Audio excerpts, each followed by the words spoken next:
अरे बापरे, तोंडाला पाणी आणणारी जबरदस्त रेसिपी आणला आहे मी तुमच्यासाठी.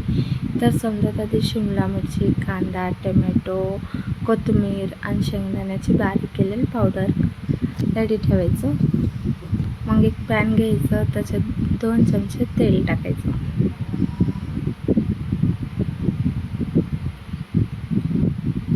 मग आता कॅप्सिकम टाकून घ्यायचे. कॅप्सिकम टाकून आहे ना चांगलं परतून घ्यायचं.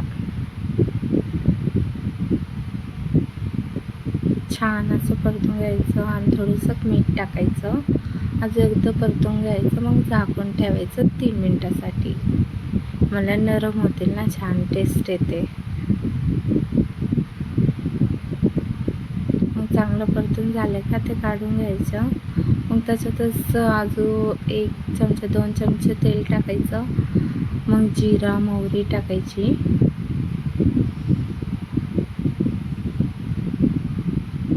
जिरा मोहरी चांगलं लाल झालं का मग त्याच्यात टाकायचं कांदा. मी 2 कांदे कापलेले आहेत. तुम्ही कांदे टाकून चांगलं परतून घ्यायचं. चांगला लाल कांदा झाला का मग त्याच्यात टाकायचं टोमॅटो. टोमॅटो चांगलं परतून घ्यायचं आणि झाकून ठेवायचं 2 मिनटासाठी, कारण नरम होतील टोमॅटो. मग झाकण काढायचं, परत एकदा परतून घ्यायचं. मग अद्रक लसूणची पेस्ट टाकायची. चांगलं परतून घ्यायचं. आज एकदा चांगलं परतून घ्यायचं.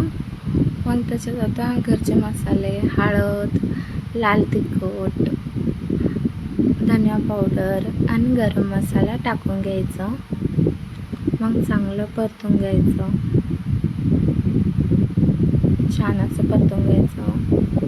खरं आहे, भाजी खूपच टेस्टी होती. मग शेंगदाण्याची बारीक पावडर टाकायची. मग चांगलं परतून घ्यायचं. थोडंसं काही पाणी टाकायचं. आणि ते मसाले समजे हे होतील आणि झाकून ठेवायचं. कोथिंबीर टाकायची. मग झाकून ठेवायचं तेल सुटेपर्यंत. मग नंतर काय आहे बघा, किती छान दिसते भाजी, किती छान ग्रेव्ही तयार झाली ना. मग असं शिमला मिरची टाकायची, चांगलं परतून घ्यायचं. मग त्याच्यात पाणी टाकायचं. मी 2 कप पाणी टाकले, मला ग्रेव्ही हवी होती. मग चांगलं टेस्ट चवीप्रमाणे मीठ टाकायचं. मग बघा झाकून ठेवायचं, चांगलं परतून घ्यायचं.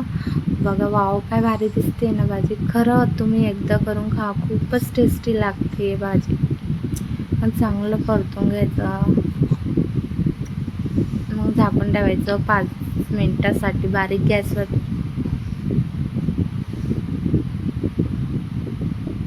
बघा तयार आहे आपली भाजी. किती मस्त टेस्टी दिसते. वाव, खूपच टेस्टी होती खायला. रेडी आहे आपली भाजी. तयार आहे आपली भाजी. खूपच